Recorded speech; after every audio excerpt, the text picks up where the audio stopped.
What is going on, everybody? It is Alex coming back at you with another video. And today, the long-awaited Washington Commanders 7-round mock draft and off season. Of course, if you guys love your team, maybe not the team name, but the team, feel free to stay along. We got a lot more content coming and we make it almost every single day. So feel free to stick around, like, comment, subscribe, all that YouTube jazz. Links down in the description for Twitter, Discord, and as well as Instagram. Feel free to hit me up at any of those spots, including the comment section below.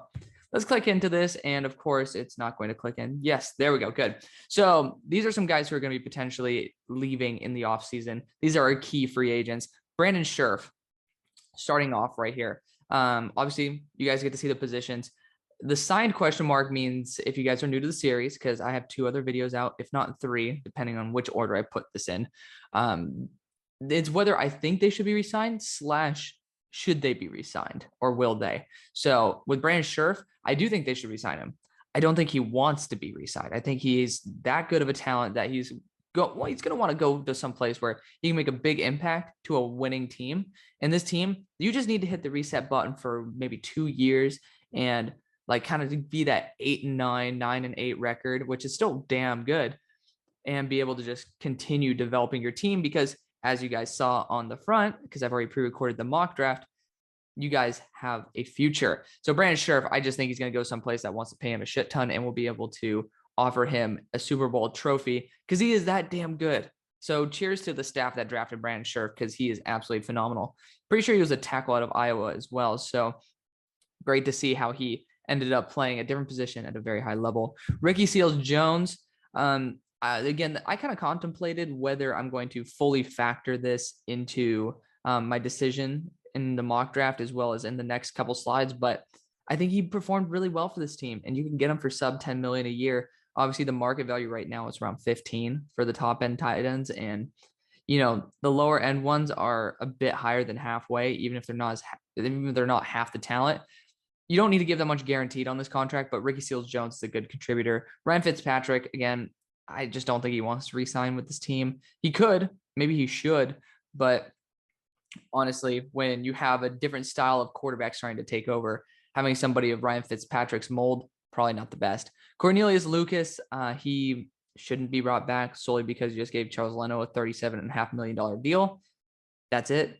That's the only reason why. So, and I also think he wants to go and play somewhere where he can start because he is actually a really good talent. He's a good talent. He played at a very high level. I think he had over 90 PFF grade the first season he was there for Washington. And JD McKissic, I think bringing him back on a 1-year deal wouldn't be too shabby. Like, he was a very good impact on this roster. He was kind of better than Antonio Gibson for part of the year. But let's look at the potential trades and cuts. Do I think this will happen? Maybe, maybe not. This is just my idea here. Ereck Flowers and Landon Collins have a lot of money that they can free up by getting rid of them. Ereck Flowers, of course, if you're able to acquire free agent offensive linemen, I think that might be better than Ereck, even though I don't think Ereck's been playing as horribly as he was, being called the revolving door there in New York, unfortunately. But I think his home was at offensive guard. I just think that his contract's pretty heavy, and you can free up some good money there. And Landon Collins needs no explanation. Pretty sure that all the guaranteed cash is up, so you can save $44 million potentially by getting rid of him. And there's a lot of other guys that I think could be very, very much impactful with that $44.5 million. Potentially even re-signing Brandon Scherff if you want to. One guy is stealing him from the New York Giants, Evan Ingram, getting 2 years, $20 million. That amount over there doesn't really matter. It's just a fun little estimation by me to say, hey, this is what I think they could get. Don't take it too seriously. It's just fun. Jakuma Okorafor, a guy who's going to be a solid swing tackle. Again, losing Charles Leno, you probably want to pay for a cheaper swing tackle. Jakuma Okorafor, having him on a 2-year deal. He's like 25 years old. Not a bad idea. Again, if you see Sam Cosmi go down or Charles Leno, Jakuma's played on both sides, if I'm not mistaken. So definitely somebody who can play and actually give you some form of talent.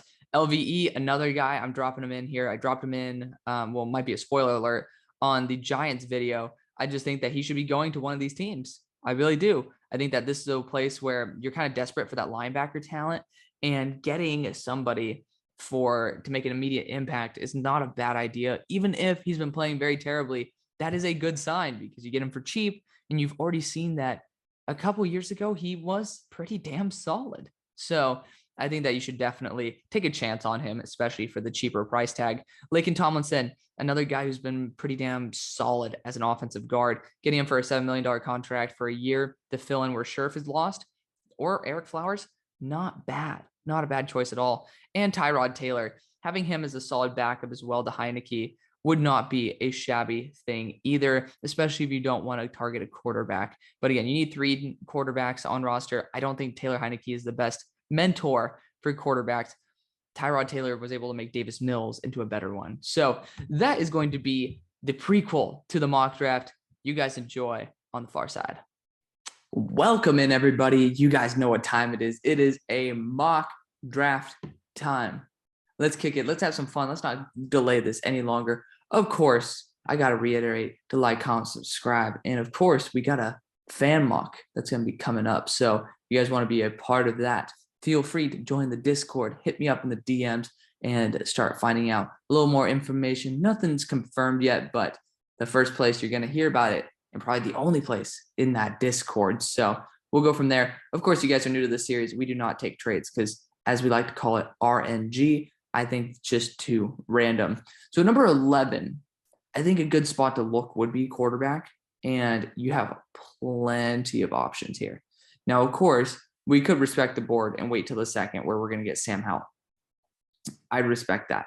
I don't think that should be what we do exactly. Wide receiver is not something we would target. So don't worry. I'm just looking at who is actually available on the board right now. Kenyon Green would be a fun one. I just don't think that is the right course of action. I will say a sneaky pick for us in the first would be going after someone like Devin Lloyd. Very good in the run game. We got carved apart.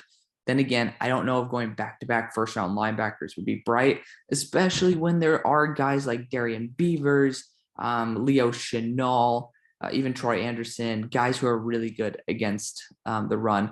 Troy Anderson, obviously, I think he's just better all around than anything, but, I'm really targeting Leo Chenal on this one. But for this pick, we have to go quarterback. I think you do. And I think it's unrealistic to say you go anywhere else but quarterback, even if we kind of know that Sam Howell will be there. He is arguably my QB1. To be honest, anybody can be QB1. That's kind of how bad/good this class is just the fact that anybody has an argument. But Ron Rivera made Cam Newton into a Super Bowl style quarterback. I think Malik Willis has the arm strength. When it was raining, when there was wind, he was one of the I think 2, he and Sam Howell, and I think he was more impressive. Could just cut right through it. This guy has the potential to be a true impact starter if you use him right away. I think that his offensive line, his receivers, his whole entire offense was a lot worse at Liberty. I think people are going to be very surprised because he started showing out at the Senior Bowl, and that is just with a little bit of proper training. I think the guy could be a real all-star. So we're going to be going Malik Willis out of Liberty. Again, if people are going to say I'm copying Mel Kiper, please do your research before saying that and look at the videos I did a long time before, because I loved Malik Willis to Washington a long time ago. I'm hoping, of course, we're going to be seeing guys like Kenny Pickett and stuff fall because the predictive board is ridiculous. Because, of course, if Kenny Pickett and Matt Corral and Sam Howell are on the board, it's definitely going to be skipping all of them when Tampa Bay Buccaneers have nobody. So 100% accurate right now, all the way. And plus, we might not even see Sam Howell get to our pick. We could see somebody taking him, which, of course, Desmond Ridder went, but Sam Howell and Matt Corral didn't. That's just the way the draft went, guys. It's just stupid. But Lewis Scene's here. Jalen Petry's a guy who I would like to target, honestly. We do need a deep safety and he's someone who can play up in the slot because, again, I think Cam Curl can also play wherever the hell he wants. I know he plays in the slot.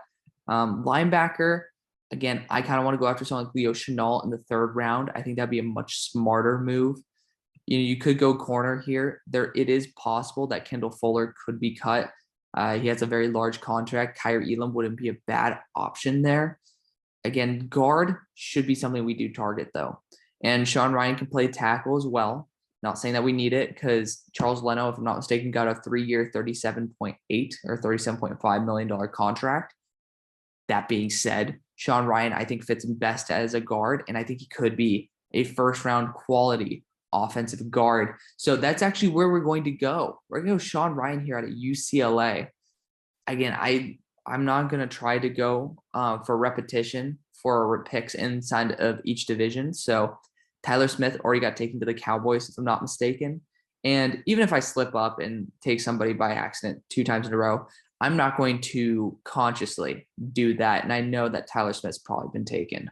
So yeah, we're going to continue pushing on here. Unfortunately, we're getting all these trade offers that we cannot take because, again, we're not going to be doing that too much RNG.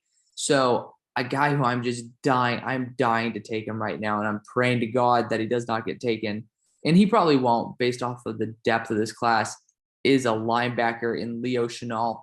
Again, we need an actual impact linebacker. He's young too. Redshirt sophomore, 262 pounds. Don't listen to that, 250. 262 official weight.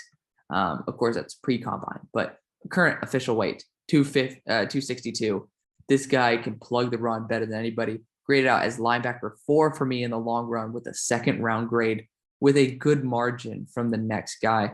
That's also with me actually boosting up Chad Muma a little bit more to make him my linebacker 5 by a margin. So very excited to see what else we can do with this draft because, again, we can go after tight end as well. You do have guys in this draft like Grant Calcaterra that I think would be a phenomenal addition to this team.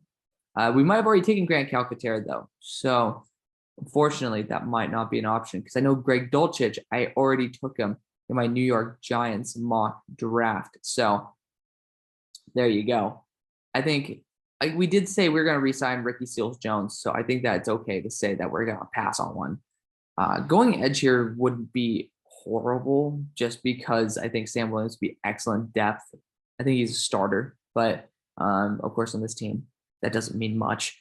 I think JoJo Domann could be an interesting safety prospect. Again, we did say that I think a really good option would be to get rid of, oh my God, I'm blanking, Landon Collins. He has like $44 million that we still owe him, or 40 something million.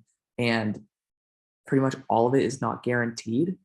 So I think that would be pretty damn phenomenal if we were able to get someone like JoJo Domann to be able to play a safety role. He actually, I think, had a 91.3 coverage grade as a corner / linebacker hybrid. Again, I think that would be a good option for the team. Troy Anderson, another really good target for us to go after. Kobe Bryant's already been, I think, acquired in this division.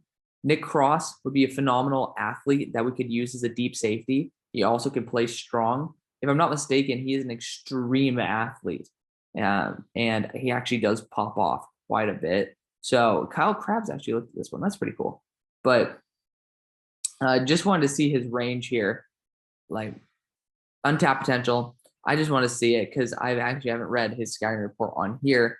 I think JoJo Domann would be a little bit more unique of an option, but I'm not going to be going after 2 guys who could be linebackers. Nick Cross could be a deep safety if we want him to be a guy who could just be similar to what we look at in Jeremy Chin. I like his ability to play that Landon Collins role as well as play deep safety. He's a moldable safety. So being able to get him to play deep, honestly, with the guys who we have on the board, he's by far the best. So especially for that role. So I'm pretty happy to see that. For this team, I mean, there's just so many good players in this draft that you can just get an impact wherever you want. Just the question is, the problem is the later in the draft cycle that you are for your division, the less options you have because, again, I don't like mixing and matching per division because that's just not even possible. But we'll see what happens. We'll see. Again, I think a corner would be pretty damn awesome at this point. No, you look at Jermaine Waller, who we've already taken, but Tariq Castro Fields later on, that wouldn't be a bad option here. Again, tell me where some of these picks are going because we've been rolling through this for a hot minute. So yeah, I've just totally, again, you guys are the super fans. That's why I asked you guys for help on this stuff. We could go after, damn it. Well, we actually already got Zeus White in another one, but Britton Brown, someone who I'm actually keeping my eye on right now, and Abram Smith. I mean, damn, I'm not going to take a chance on looking in the trade category to see if we have another 7th-round pick. I very well might capitalize right here with Britton Brown, who's used to be in RBBC and is a very talented power back. Probably would be the right option for the team as well. You could go Abram Smith later on. I do love Abram, but Britton Brown is a guy who I actually am a very, very, very big fan of. I like him a lot. So, yeah, there's a lot of guys in here who could be big impact players. Keontae Ingram, Ty Chandler, Abram Smith, of course, Britton Brown. You know, there's some good guys later on. So, I like it. Unfortunately, WFT got the short end of the stick in terms of having to deal with not getting repetitive players. But of course, we still found some very good value. Pretty happy about that. You know, you could still go after other targets. Wow, Mike Harley. You know, I haven't actually seen his name pop up for a hot minute. So I'm happy to see that he's actually getting some hype. We might go Nefi Sewell here. Again, this is a linebacker squad we're probably going to be losing. If I'm not mistaken, we had John Bostic on the squad. So we're already just replacing him with one guy. We could get a developmental guy in Nefi Sewell here. Again, that's the Sewell name that might get him drafted, but let's do it. Let's do it. You can't have enough linebackers on the squad, especially since if worst case scenario, they're going to be rotating through and we need as much linebacker help as we can get. Because I believe that Cole Holcomb might be coming up on a contract next year as well. So getting guys who can develop and grow, not too shabby of an option. So that is, I believe, the end of the draft for us. Pretty fun. I enjoyed it. So hopefully you guys did as well. We're going to look over the picks again. So when you look at it, you got your signal caller for the future. You got your Brandon Scherf replacement. You got your run stuffing linebacker, your potential deep safety. So up until 111, you have 3 guys who are going to be bona fide day 1 starters and actually be really good impacts. Then you have guys like Nick Cross who could definitely develop, or just he could definitely be one that's an impact starter. Britton Brown can be a situational back, and Nefi Sewell, you hope to be able to be a situational starter as well. That is going to be the video, guys. I hope you guys enjoyed this. Of course, we're going to have a lot more content coming out, so stay tuned. Stay tuned, of course, for that. Thank you guys so much for watching. See you on the far side. Peace.